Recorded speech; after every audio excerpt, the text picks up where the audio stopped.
Good morning student. आप सभी का क्लियर एसएससी चैनल में स्वागत है। आज हम लोग इसके आगे की वीडियो में देखते हैं बायोलॉजी के क्वेश्चन को। अगर ये वीडियो आप लोग को अच्छा लगे तो लाइक शेयर एंड सब्सक्राइब कर दीजिएगा और अपने दोस्तों के साथ भी शेयर कीजिएगा, जिससे इस वीडियो का लाभ उनको भी मिल सके। चलिए आज हम लोग कुछ क्वेश्चन देखते हैं साइंस के। पहला क्वेश्चन है, snap indicator indicate change in the following. सनक संकेतक निम्नलिखित में परिवर्तन दर्शाता है। सनक संकेतक का मतलब होता है सूंघने वाले संकेतक।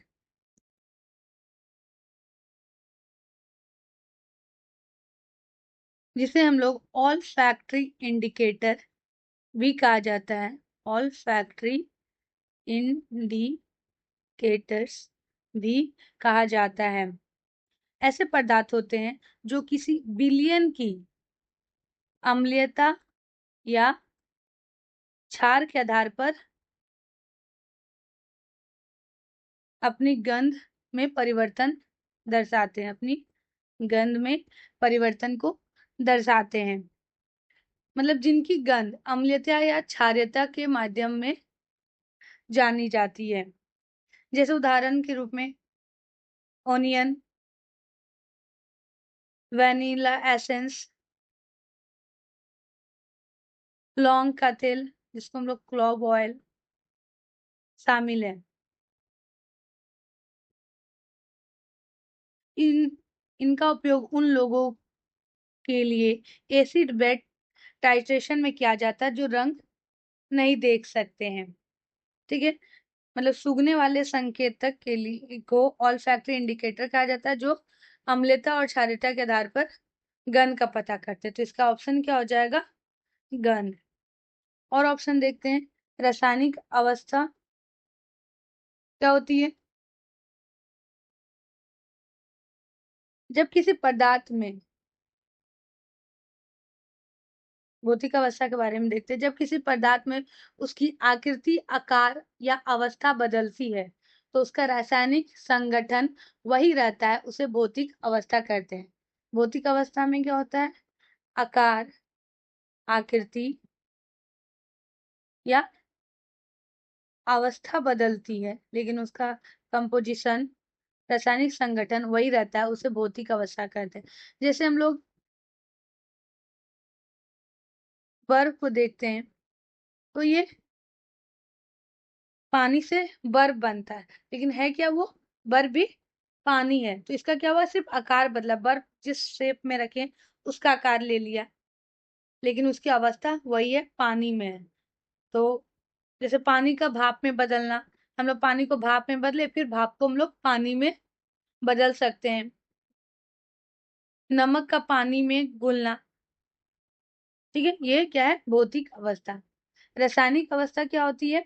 जब किसी पदार्थ में रासायनिक परिवर्तन होता है, यानी उसका संरचना, कंपोजिशन या अणु बदल जाते हैं, उसको हम लोग रासायनिक अवस्था कहते हैं। उसमें क्या होता है? नए पदार्थ का निर्माण होता है। जैसे लोहे में जंग लगना, तो लोहे में जब जंग लगता है तो आयरन आयरन ऑक्साइड में बदल जाता है। आयरन से इसमें बदल जाता है, आयरन ऑक्साइड में। तो ये क्या हो गया? एक नया पदार्थ में हो गया। जैसे देखते हैं लकड़ी का जलना, तो लकड़ी जब जल जाता है तो किस में बदल जाता है? राख और धुएं में।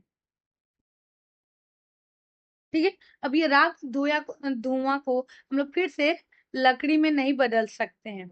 आयरन ऑक्साइड को फिर से हम लोग आयरन में नहीं बदल सकते हैं। तो ये क्या हो गया? रासायनिक अवस्था, मतलब जिससे कोई नया पदार्थ बन जाए और उसे पुनः फिर उसी अवस्था में नहीं लाया जा सकता, उसे हम लोग रासायनिक अवस्था कहते हैं।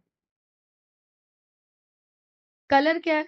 रंग में परिवर्तन दर्शाने वाले, रंग में परिवर्तन दर्शाने वाले संकेतक को कलर इंडिकेटर कहते हैं। ठीक है, नेक्स्ट क्वेश्चन देखते हैं।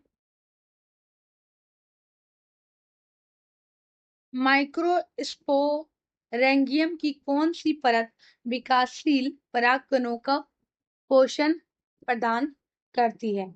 तो क्या होगा इसका आंसर? एपिडर्मिस, एंडोथेशियम, टेपेटम या सभी? इसका ऑप्शन होगा टेपेटम। पहले माइक्रोस्पोरेंगियम, जिसे हम लोग परागकोश भी कहते हैं, परागकोश, इसे पोलन एक भी कहते हैं, पराग का उत्पादन करने वाला भाग है। इससे क्या उत्पादन होता है? पराग का। इसकी दीवार में 4 परतें होती है। पहली परत है एपिडर्मिस, दूसरा एंडोथेसियम, तीसरा मध्य परतें और चौथा है टेपेटम। ठीक है, लेकिन टेपेटम, ये चारों ऑप्शन दिए हैं, लेकिन इसमें क्या पड़ा कि विकासशील परागकणों का पोषण प्रदान करती है। कौन पोषण प्रदान करना है? तो टेपेटम माइक्रोस्पोरेंगियम की सबसे भीतरी परत होती है। कौन सी परत है? भीतरी परत है। ये विकासशील परागकणों को पोषण प्रदान करने में महत्वपूर्ण भूमिका निभाती है। भीतरी परत है और ये क्या करती है? विकासशील परागकणों को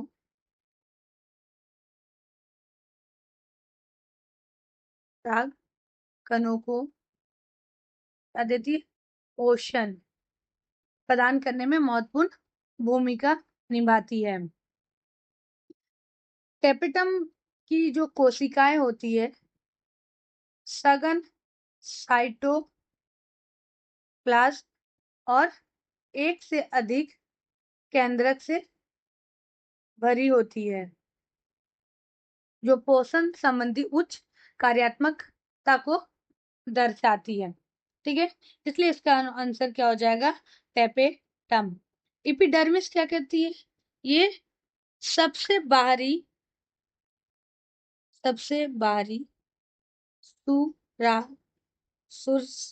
सुरक्षात्मक परत है। एंडोथेसियम क्या काम करती है? परत परागकोश के फटने में मदद करती है। क्या करती है? परागकोश के फटने में मदद करती है, जिससे परागकण मुक्त होते हैं। ठीक है, इसका आंसर क्या हो गया? टेपेटम। माइक्रोस्पोरेंगियम की टेपेटम परत परागकणों के विकास के लिए आवश्यक पोषण प्रदान करती है। सबसे भीतरी दीवार की वाली परत है।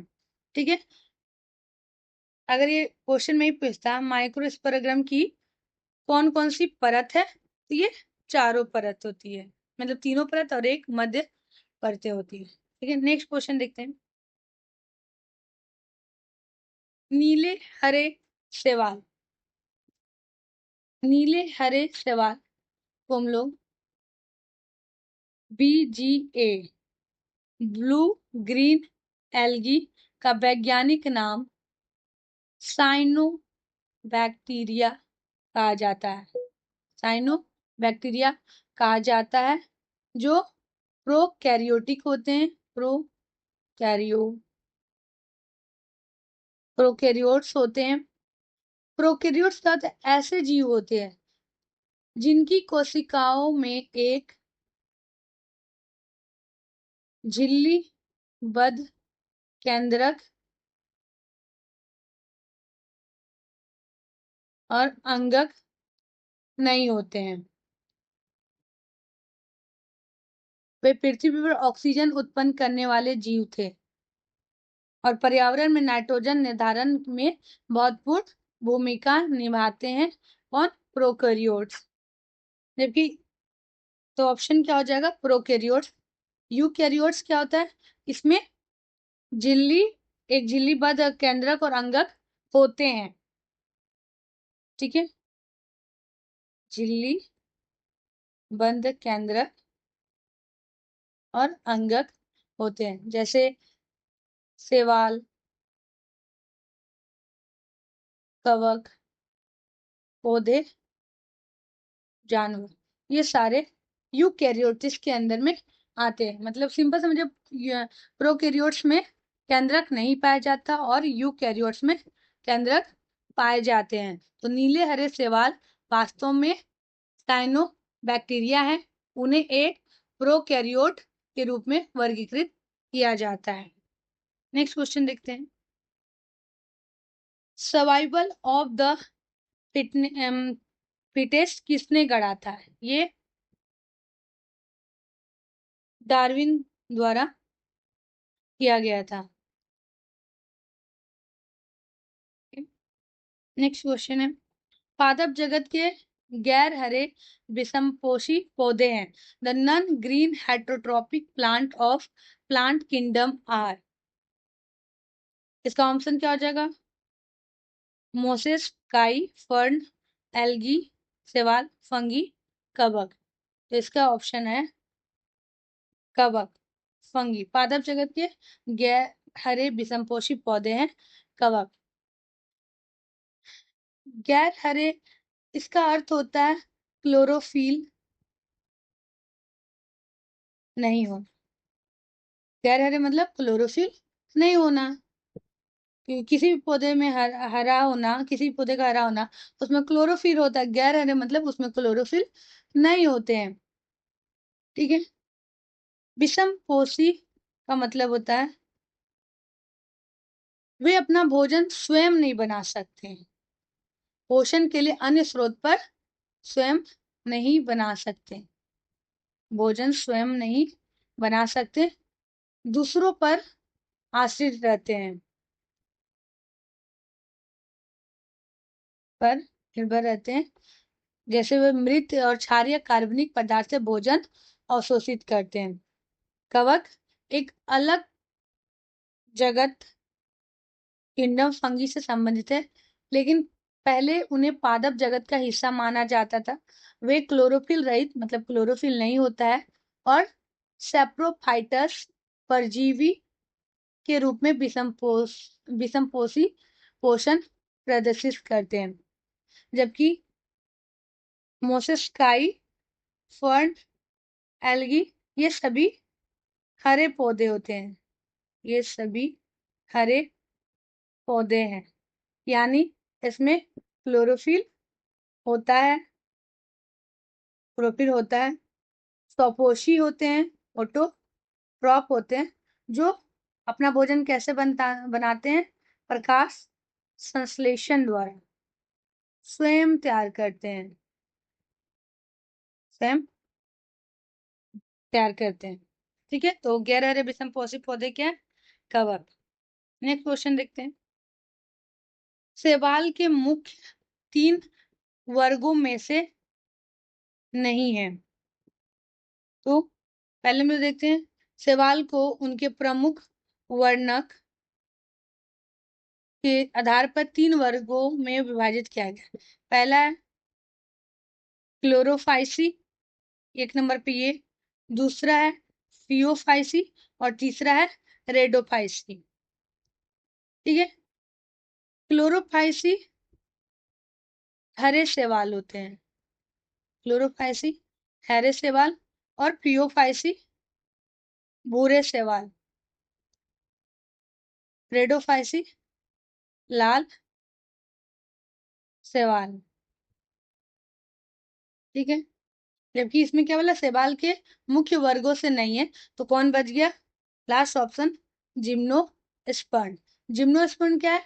ये शैवाल नहीं है, ये बीज वाले पौधे हैं, बीज वाले पौधे हैं, जैसे चीड़, देवदार, जिसे पादप जगत के उच्च समूह के रूप में वर्गीकृत किया जाता है। तो क्वेश्चन में क्या है, शैवाल के 3 मुख्य वर्गों में से नहीं है, तो पहले 3 मुख्य वर्ग कौन के? क्लोरोफाइसी, फियोफाइसी और रेडोफाइसी। तो क्या नहीं है? जिम्नोस्पर्म। नेक्स्ट क्वेश्चन देखते हैं।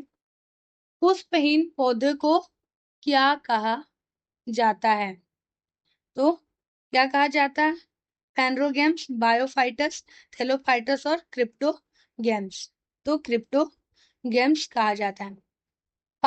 पादप जगत को दो मुख्य समूह में विभाजित किया गया है।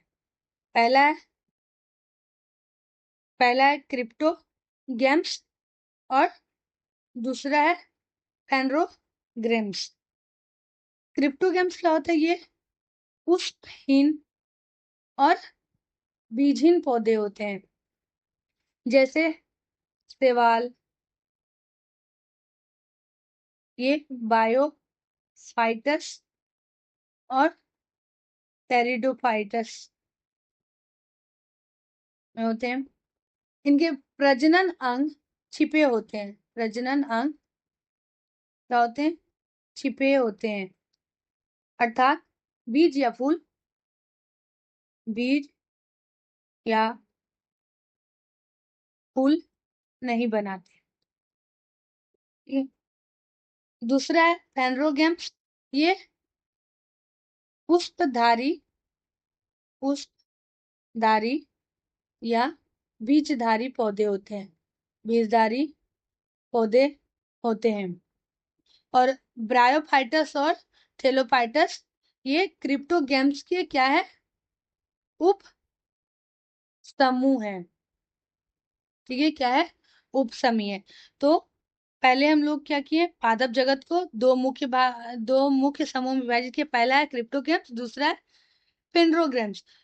क्रिप्टोगेम्स में क्या होता है? ये पुष्पहीन और बीजहीन होते हैं, मतलब उसमें फूल या बीज नहीं बनते हैं, उसमें प्रजनन अंग छिपे होते हैं। ठीक है। दूसरा क्या है? फेनरोगेम्स, इसमें पुष्पधारी और बीजधारी, मतलब पुष्प, फूल और बीज वाले पौधे होते हैं। ठीक है। और ब्रायोफाइटस, थैलोफाइटस क्या है? क्रिप्टोगेम्स के ही उप समूह में आते हैं। तो ऐसे पौधे जो फूल या बीज नहीं बनाते, उन्हें सामूहिक रूप से क्रिप्टोगेम्स कहा जाता है। आगे क्वेश्चन देखते हैं। निम्नलिखित में से कौन अम्ल वर्षा का प्रमुख कारण है?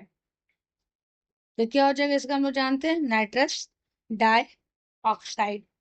अम्ल वर्षा क्या होता है? हवा में सल्फर डाइऑक्साइड, सल्फर डाइऑक्साइड और नाइट्रोजन ऑक्साइड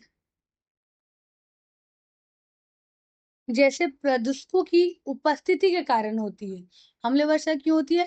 सल्फर डाइऑक्साइड और नाइट्रोजन ऑक्साइड जैसे प्रदूषक की उपस्थिति कारण होती है, जो वायुमंडल में जल के साथ प्रतिक्रिया करके क्या बना लेती है? जल के साथ प्रतिक्रिया करेगी दोनों, तो क्या बनेगा? सल्फ्यूरिक एसिड और नाइट्रिक एसिड बनते हैं। Sulphuric acid plus nitric acid बना लेते हैं। नाइट्रिक एसिड मतलब सल्फर डाइऑक्साइड जल के साथ अभिक्रिया करके सल्फ्यूरिक एसिड और नाइट्रोजन ऑक्साइड जल के साथ अभिक्रिया करके नाइट्रिक ऑक्साइड बनाते हैं, जो मुख्य रूप से बिजली संयंत्रों और ऑटोमोबाइल इंजनों में उच्च तापमान पर ईंधन के जलने से उत्पन्न होते हैं। अम्ल वर्षा के जल का पीएच स्तर 5.6 से कम, पीएच मान कम होता है, 5.6 से कम होता है। जबकि कार्बन डाइऑक्साइड क्या होता है? जल के साथ अभिक्रिया करके कार्बोनिक एसिड बनाता है। कार्बोनिक एसिड बनाता है, जो प्राकृतिक रूप से अम्ल होता है, लेकिन इसे अम्ल वर्षा का मुख्य कारण नहीं माना जाता। कार्बन मोनोऑक्साइड यह एक विषैला गैस है, लेकिन अम्ल वर्षा का कारण नहीं है। ये क्या है? विषैला गैस है। ऑक्सीजन क्या है? हम लोग जानते हैं, श्वसन के लिए आवश्यक है, लेकिन अम्ल वर्षा का कारण नहीं है। ठीक है। तो अम्ल वर्षा का प्रमुख कारण वायुमंडल में नाइट्रोजन डाइऑक्साइड और सल्फर डाइऑक्साइड जैसे ऑक्साइडों की उपस्थिति के कारण होता है, जो जल के साथ प्रतिक्रिया करके नाइट्रिक एसिड और सल्फ्यूरिक एसिड बनाते हैं। नेक्स्ट क्वेश्चन देखते हैं। कॉलम का मिलान करना है, मतलब ये जो प्रोटीन है इसमें से कौन से पोषक तत्व देते हैं। तो प्रोटीन, कार्बोहाइड्रेट, फैट, मिनरल, तो हमें मिलान करना है कि प्रोटीन ये चारों में से किसके साथ मिलेगा। तो प्रोटीन क्या होगा, मायोसिन एक संकुचनशील प्रोटीन है, संकुचनशील प्रोटीन है जो कहाँ, मांसपेशी में पाया जाता है, मांसपेशी में। तो हम जानते हैं मांसपेशी का निर्माण कौन करता है, तो प्रोटीन। तो एक का क्या हो गया, एक का 4, ठीक है। दूसरा है कार्बोहाइड्रेट्स। कार्बोहाइड्रेट्स हम लोग जानते हैं वो ग्लूकोज ग्लूकोज बनाता है, जो शरीर की ऊर्जा का मुख्य स्रोत है। फैट क्या बनाता है, कोलेस्ट्रॉल।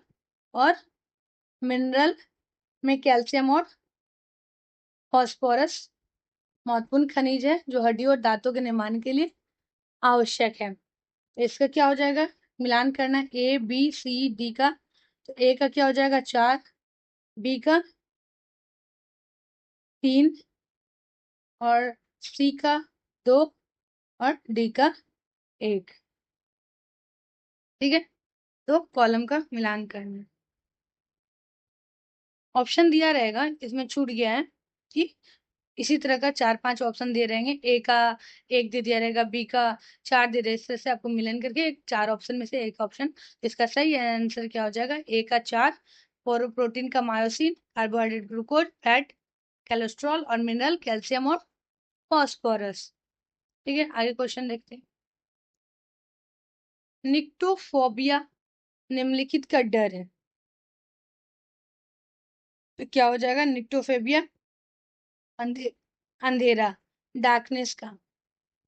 फोबिया का मतलब ही होता है, फोबिया का ही मतलब होता है डर। ग्रीक शब्द है इसका, इसका होता है निक्टो का अर्थ है रात, रात मतलब अंधेरा। अब अंधेरा में क्या लगता है, लोगों को डर लगता है।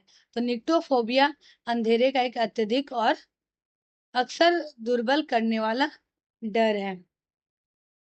बर्ड, बर्ड को क्या बोलते हैं, ऑर्थिनोफोबिया। जिसको बर्ड से डर लगता है उसको क्या बोलते हैं, और नीथोफोबिया। और एनिमल से जिसको डर लगता है उसको जूफोबिया। और जिसको लाइट से लगता है उसको फोटोफोबिया, ठीक है। और डार्कनेस को जानते हैं निक्टोफोबिया। नेक्स्ट क्वेश्चन देखते हैं। यूडोरिना प्रजाति में आकार में भिन्न 2 युग्मक के संलयन को कहा जाता है। तो एनिसोगेमस, जो युग्मक के आकार और संरचना के आधार पर यौन प्रजनन, सेक्सुअल रिप्रोडक्शन को के 3 प्रकार हैं। पहला क्या है, आइसोगेमस। दूसरा है एनिसोगेमस। और तीसरा क्या है, ओगेमेशस। ये क्या है, युग्मक के मुख्य 3 प्रकार है यौन प्रजनन के लिए। तो आइसोगेमस क्या है, एक फ्यूजन करने वाले युग्मक। अब इसका क्या होता है, आकार और संरचना समान होती है, आकार और संरचना क्या होती है, समान। एनी एनिसोगेमस का दूसरा नाम है हेटेरोग्यामी। ये युग्मक आकार में असमान होते हैं, आकार में असमान। तो क्वेश्चन ही क्या पूछा है, भिन्न दो युग्मों के संलयन को क्या कहा जाता है? जो आकार में असमान होते हैं उसे एनिसोगेमस कहा जाता है। उगेमस का मतलब होता है एक बड़ा अचल मादा युग्मक और एक छोटा गतिशील नर युग्मक होता है इसमें। ठीक है।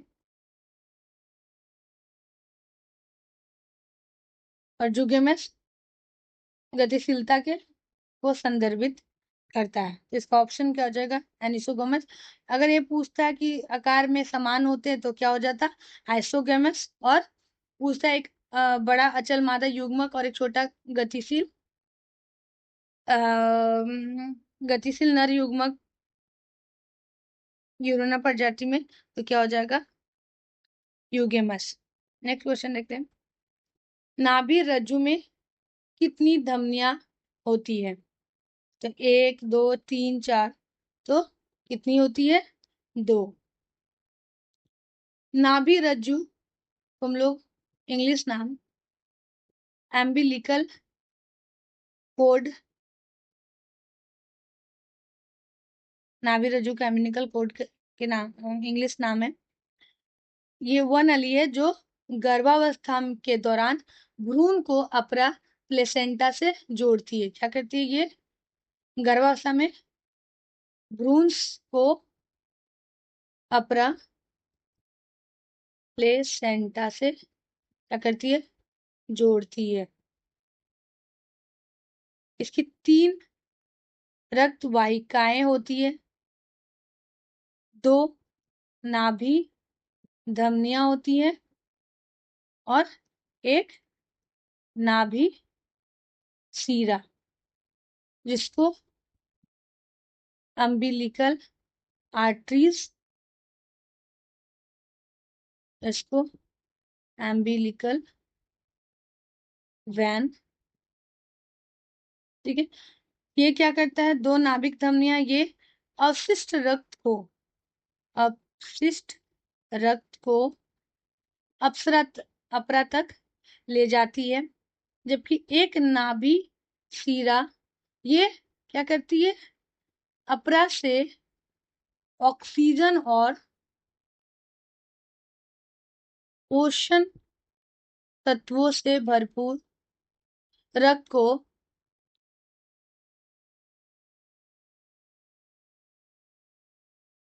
भ्रूण तक ले जाती है। तो इसलिए अगर ये पूछा नाभि रज्जु में कितनी धमनियां है पूछा है, तो क्या हो जाएगा? 2। अगर यही क्वेश्चन पूछ देता कि नाभि रज्जु में कितनी रक्त वाहिका होती है, तो 3।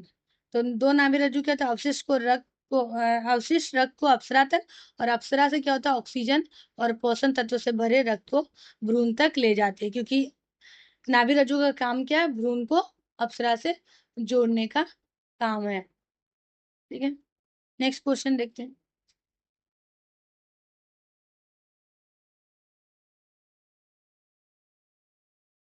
डैश एक एकल कोशिका की एक उपजाऊ वयस्क व्यक्ति को उत्पन्न करने की क्षमता है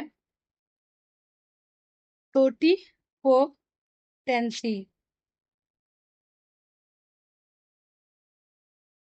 मतलब एक एकल कोशिका की उपजाऊ वयस्क व्यक्ति को उत्पन्न करने की क्षमता क्या है? तो हो जाएगा उसका टोटिपोटेंसी। टोटिपोटेंसी कोशिका की उच्चतम क्षमता है। यह एकल कोशिका यह एकल कोश सॉरी यह एकल कोशिका जैसे कि युग्मनज या कुछ पादप कोशिका की वह क्षमता है जिससे वह विभाजित और विभेदित होकर एक पूर्ण व्यवहार्य जीव का निर्माण कर सकती है। ठीक है। यह क्या करती है? पूर्ण जीव का निर्माण करती है। प्लूरिपोटेंस सॉरी ये इसका ऑप्शन होगा।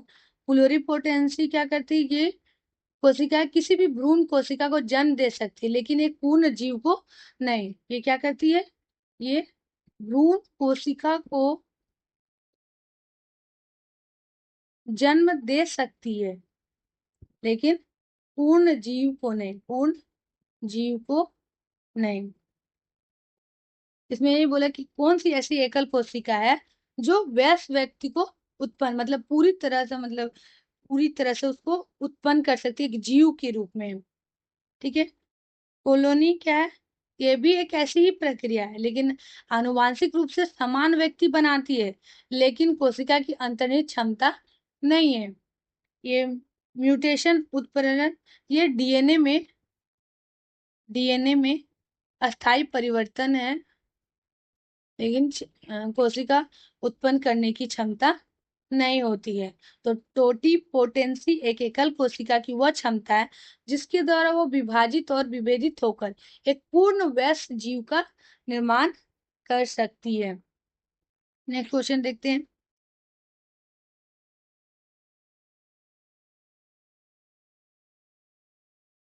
वह घटना जिसके द्वारा मादा युग्मक बिना निषेचन के नए जीव को बनाने के लिए विकसित होता है, उसे क्या कहा जाता है? उसे पार्थेनोजेनेसिस अनिषेक जनन कहते हैं। अन्य ये क्या है? एक अलैंगिक प्रजनन है। प्रजनन एसेक्सुअल रिप्रोडक्शन है, जहां अंड कोशिका निषेचन के बिना ही एक पूर्ण जीव में विकसित हो जाती है। क्या होता है? अंड कोशिका एक सेल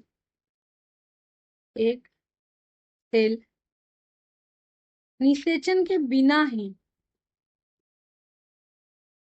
बिना पूर्ण जीव को विकसित करती है। यह मधुमक्खियों, कुछ छिपकलियों और कुछ पक्षियों में देखा जाता है। ठीक है। बडिंग क्या है? ये नर जीव नए जीव का विकास जनक शरीर पेरेंट बॉडी पर एक कली बड के रूप में होता है, जैसे हाइड्रा। जीव का विकास जनक शरीर पेरेंट बॉडी पर एक कली बड के रूप में होता है। ठीक है, जैसे हाइड्रा। फ्रेगमेंटेशन जनक जीव को खंडन में टूटना को जो नए जीव बन जाते हैं उसे नए जीव। फ्रेगमेंटेशन का मतलब है तो विखंडन, टूटना। एपोमिक्सिस या पौधे में बीजों से संबंधित है। किसे? पौधे के बीज से, पौधे के बीज। जबकि यानी किसके जो बारे में बताना? जीवों के बारे में। कौन नए जीव को पूरी तरह से विकसित कर सकता है? तो अनिषेक जनन मतलब निषेचन के बिना ही पूर्ण जीव को जनन करता है। ये क्या है? अलैंगिक प्रजनन है। नेक्स्ट क्वेश्चन देखते हैं। फूलों के बीज में मौजूद पीले रंग की धूल को क्या कहते हैं? तो उसे हम लोग क्या कहते हैं? पराग कहते हैं। फूलों के बीच में क्या होता है? पुंकेसर होता है। फूलों के बीच में पुंकेसर होता है, जिसको स्टामेन, जिसकी ऊपरी भाग परागकोश कहलाता है। परागकोश के अंदर क्या होते हैं? पराग कण होते हैं, पोलन ग्रेन मौजूद होते हैं, जो आमतौर पर एक महीन पीली धूल की तरह दिखते हैं। परागकण में एक नर युग्मक होते हैं, मेल गैमेट्स होते हैं। ये निषेचन के लिए आवश्यक है, निषेचन के लिए आवश्यक है। ठीक है। तो फूलों के बीज के अंदर क्या होता है? पुंकेसर। पुंकेसर का ऊपरी भाग को परागकोश कहा जाता है, और परागकोश के अंदर क्या होते हैं? परागकण होते हैं, और जो पीली धूल कण की तरह दिखते हैं। और ये इसमें क्या होता है? एक परागकण के अंदर नर युग्मक होते हैं जो निषेचन के लिए आवश्यक होते हैं। स्टोमेटा स्टोमेटा ये पौधों की पत्तियों की सतह पर छिद्र होते हैं, जो गैसों के आदान प्रदान के लिए उपयोग किए जाते हैं। क्या होते हैं? पौधे की पत्तियों की सतह पर छिद्र होते हैं, पौधे की जो कि सतह पर छोटे छिद्र होते हैं, जो क्या करते हैं, गैसों का आदान प्रदान के लिए उपयोग किया, गैसों के आदान प्रदान के लिए उपयोग किए जाते हैं, आदान प्रदान के लिए उपयोग। स्पर्म क्या है, ये नर युग्मक है, ठीक है, जिनमें शुक्राणु होते हैं। स्पर्म क्या है, नर युग्मक है जिसमें शुक्राणु होते हैं। जायगोट ये क्या होता है, निषेचन, ये निषेचन होने के बाद का प्रोसेस है जायगोट। तो फूलों के केंद्र में जो मौजूद पीले परागकण जो प्राकोष में उत्पन्न होते हैं और उसमें नर युग्मक होते हैं, तो इसको क्या कहते हैं, पराग। एक क्वेश्चन देखते हैं, टेरिडोफाइटस कैसे प्रजनन करते हैं, तो बीजाणुओं की सहायता से वो प्रजनन करते हैं। टेरिडोफाइटस में स्पर्म और हॉस्टेल शामिल होते हैं। ये क्रिप्टोगैम्स मतलब पुष्पहीन और बीजहीन पौधे के समय हम लोग पढ़े थे ना, टेरिडोफाइटा और इसके पहले टेरिडोफाइटा और ब्रायोफाइटा, ये इसके क्या है, उपसमूह होते हैं। ये समनी पौधे होते हैं जो बीज के बजाय बीजाणु की सहायता से ही प्रजनन कर लेते हैं। ये क्या कहते हैं, बीज के बिना ही इसके द्वारा बीजाणुओं से बीजाणु की सहायता से प्रजनन कर लेते हैं। बीजाणु बीजाणुधारी में उत्पन्न होते हैं और अंकुरित होकर एक गेमोफाइटस नामक छोटा स्वतंत्र जीव बनाते हैं। ये क्वेश्चन देखते हैं, भूरे शैवाल में भोजन कैसे संग्रहित किया जाता है, तो इसका ऑप्शन है ग्लूकोज के रूप में, जटिल कार्बोहाइड्रेट के रूप में जो लेमिनारिन या मैनिटोल के रूप में हो सकता है, जटिल लिपिड के रूप में, तेल की बूंदों के रूप में। तो क्या हो जाएगा, जटिल कार्बोहाइड्रेट के रूप में जो लेमिनारिन या मैनिटोल के रूप में हो सकता है।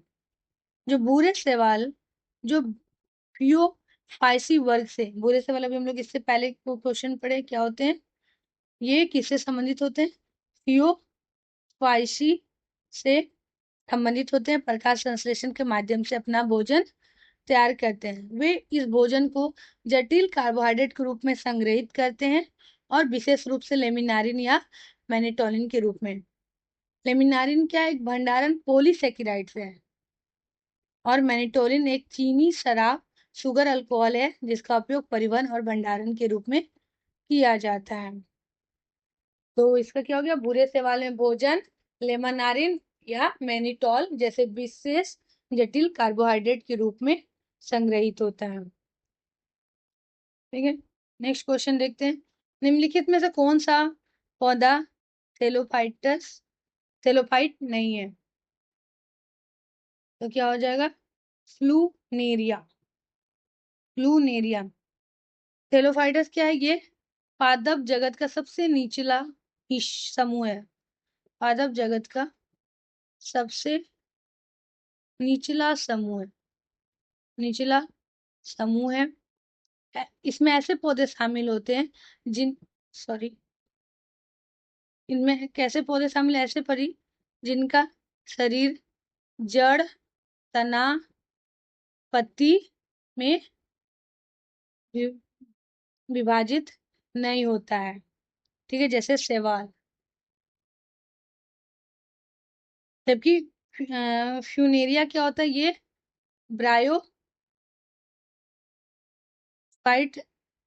समूह से होते हैं, ठीक है, ये थेलोफाइटस से की तुलना में अधिक विकसित होते हैं, लेकिन इसमें सभी संवहक ऊतक की कमी होती है। इसमें क्या होता है, संवहनी ऊतक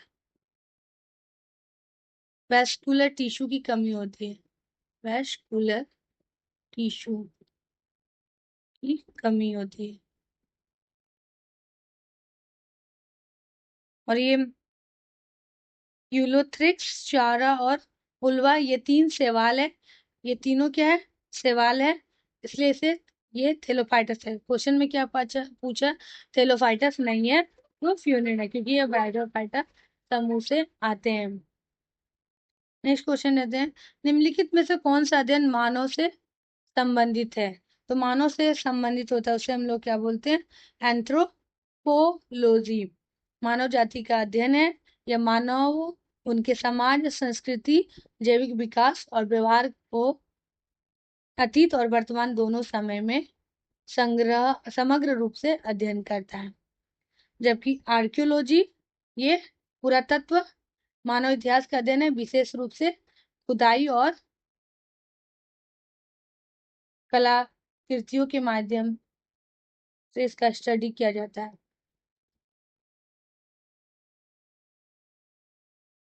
एंड्रोलॉजी, ये दोनों पुरातत्व विज्ञान, मतलब जो इतिहास का अध्ययन करेगा, जो खुदाई और कलाकृतियों के बारे में जानकारी। एंड्रोलॉजी, ये एंड्रोलॉजी क्या होती है? पुरुष प्रजनन प्रणाली है, मेल रिप्रोडक्टिव सिस्टम के स्वास्थ्य और रोगों से संबंधित चिकित्सा की शाखा है। मतलब पुरुष प्रजनन के बारे में, उसके स्वास्थ्य और रोगों से संबंधित जानकारी, मतलब उसका अध्ययन करते हैं एंड्रोलॉजी में। ठीक है, इसका अध्ययन मानव का किसका?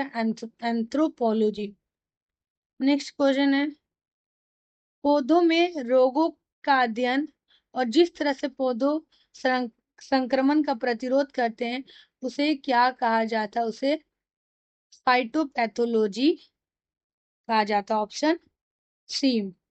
फाइटो का मतलब होता है, फाइटो मतलब होता है पादप, पौधा। फाइटो का मतलब होता है पौधा। लॉजी का मतलब होता है अध्ययन। मतलब फाइटोलॉजी पादप रोग विज्ञान है, जो पौधों के रोगों का अध्ययन करता है, विशेष रूप से पौधों के संक्रमण के प्रतिरोध और प्रतिक्रिया पर केंद्रित होता है। पैथोलॉजी में क्या होता है? इसमें रोग का अध्ययन होता है, किसके? मनुष्यों या जानवर का, मनुष्यों और जानवरों का, जानवरों के रोग से अधिक संबंधित है। फिजियोलॉजी का मतलब होता है ये जीवित जीवों के कार्य और तंत्र का अध्ययन करता है। इसका जीवित जीवों के कार्य और तंत्र का अध्ययन करता है। ठीक है, फोटोमॉर्फोजेनेसिस, ये प्रकाश के प्रभाव में पौधों की वृद्धि और विकास का अध्ययन करता है। पौधे की वृद्धि और विकास का अध्ययन करता है। नेक्स्ट क्वेश्चन देखते हैं,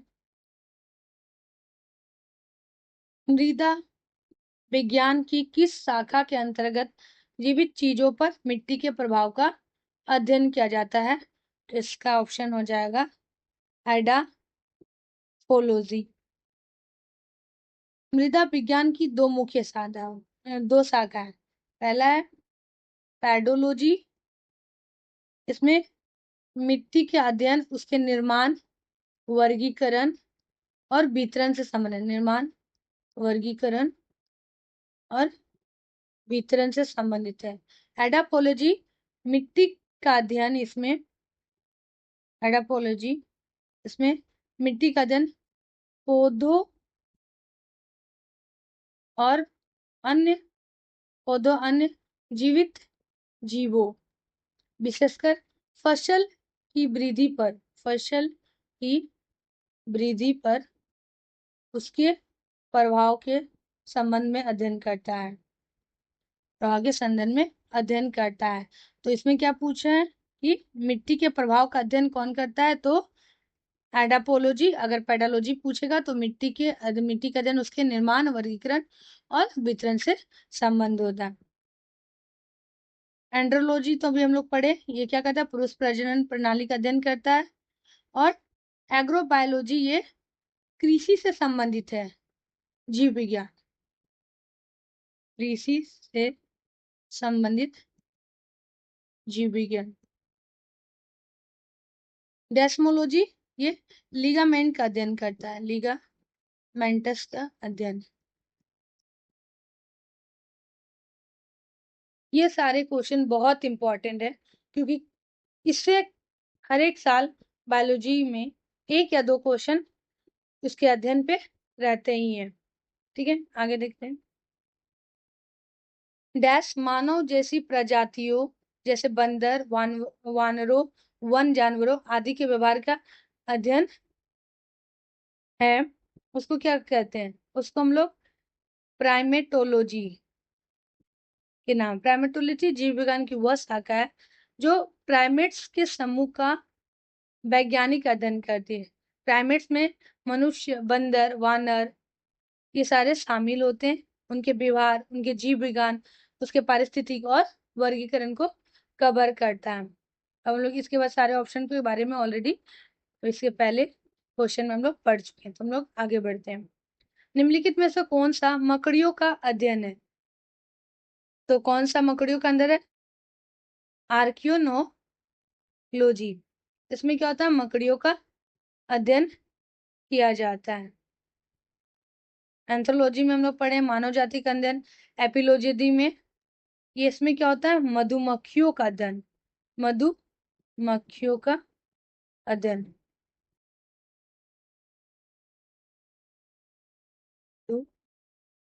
मधुमक्खियों का अध्ययन। और साइनेटोलॉजी में किया जाता है कुत्तों का अध्ययन। ठीक है, नेक्स्ट क्वेश्चन देखते हैं। डैश मासन नलिकाएं हैं जो मूत्र को गुर्दे से मूत्राशय की ओर ले जाने में मदद करती है। तो गर्भाशय, मूत्रवाहिनी, वृक्कशयनी, वृत्त नलिका। इसका ऑप्शन हो जाएगा यूरेटर, मूत्रवाहिनी। मूत्रवाहिनी क्या है? उत्सर्जन तंत्र का हिस्सा है। उत्सर्जन तंत्र का हिस्सा, एक्सक्रीटरी सिस्टम का हिस्सा है। मूत्रवाहिनी एक पतली नली, पतली मांसल नली है। क्या है? पतली और मांसल नली है जो गुर्दे से निकलती है और मूत्र को मूत्राशय तक ले जाती है, जहां इसे संग्रहित किया जाता है। मूत्रवाहिनी की चिकनी मांसपेशियां क्रमानुकुंचन नामक तरंग जैसे गति से मूत्र को मूत्राशय में धकेलती है। ठीक है, और ऑप्शन देखते हैं। यूट्रस गर्भाशय यह महिला प्रजनन प्रणाली का हिस्सा है। रेनल पेल्विस जिसको वृक्क श्रेणियां, ये गुर्दे के भीतर का फनल आकार का क्षेत्र है जो मूत्र को मूत्रवाहिनी में एकत्रित करता है। बाइल डक्ट पीत नलिका है, ये पीत को यकृत से पित्ताशय, गॉल ब्लैडर में और फिर छोटी आंत तक ले जाती है। पित्ताशय और फिर कहाँ? छोटी आंत तक ले जाती है। तो मूत्रवाहिनी वे मांसल नलिकाएं हैं जो मूत्र को गुर्दे से मूत्राशय तक पहुंचाती है, तो उसको क्या बोलते हैं? मूत्रवाहिनी। निम्नलिखित में से कौन सा यौगिक गुर्दे की पथरी बनाने वाला सबसे आम यौगिक है? तो पथरी कौन बनाता है? तो कैल्शियम ऑक्सलेट। गुर्दे की पथरी मतलब किडनी स्टोन, जिन्हें हम लोग क्या बोलते हैं? किडनी स्टोन को रीनल कैलकुली भी कहा जाता है। रेनल कैलकुली, कैलकुली भी कहा जाता है। मूत्र में खनिजों और लवणों के कठोर जमाव जमाव होते हैं। सबसे आम प्रकार की पथरी लगभग कैल्शियम पथरी होती है, जिसमें से अधिकांश कैल्शियम ऑक्जेलेट से बनी होती है। जो कैल्शियम पथरी होती है वो किससे बनी होती है? कैल्शियम ऑक्जेलेट से बनी होती है। ऑक्जेलेट पालक, चॉकलेट और नट जैसे खाद्य पदार्थों के पदार्थों में प्राकृतिक रूप से जो ऑक्जेलेट होते हैं किसमें पाए जाते हैं? वो पालक, चॉकलेट और नट जैसे खाद्य पदार्थों में प्राकृतिक रूप से पाए जाते हैं। मैग्नीशियम और ऑप्शन देखते हैं इसमें क्या, मैग्नीशियम ऑक्साइड, इसका उपयोग कभी कभी पथरी के इलाज में सहायक के रूप में किया जाता है। सोडियम बाइकार्बोनेट, इसका उपयोग पेट की अम्लता को कम करने के लिए किया जाता है। किसके, पेट की अम्लता को कम करने में किया जाता है, अम्लता को कम करने में। मैग्नीशियम सिट्रेट, इसका उपयोग पथरी के उपचार में एक मूत्रवर्धक और रोचक के रूप में किया जाता है। तो गुर्दे की पथरी का सबसे आम यौगिक कैल्शियम ऑक्जेलेट है, जो मूत्र में खनिजों और लवणों के अति संतृप्त के कारण बनता है। नेक्स्ट क्वेश्चन देखते हैं, मूत्र जल से बनाता है। ये हम लोग जानते हैं, ये क्वेश्चन हम लोग इसके पहले प्रीवियस वीडियो में पढ़ चुके हैं। अगर आप लोगों ने इससे पहले वाले मेरे लेक्चर नहीं देखे हैं तो जाके एक बार देख लीजिएगा, उसमें पूरा डिटेल से बताया गया है। तो मूत्र कितना % जल से बना होता है, 95%।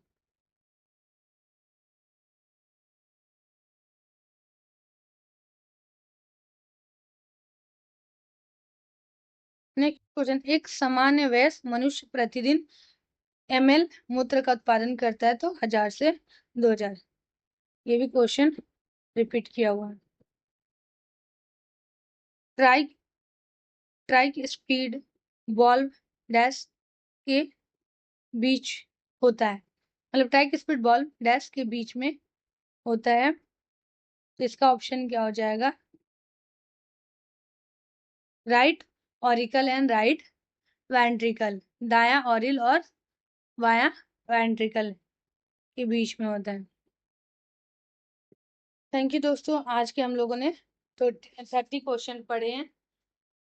तो अगर ये वीडियो आप लोग को अच्छा लगे, लाइक शेयर एंड सब्सक्राइब कर दीजिएगा और अपने दोस्तों के साथ जरूर साझा कीजिएगा। Thank you.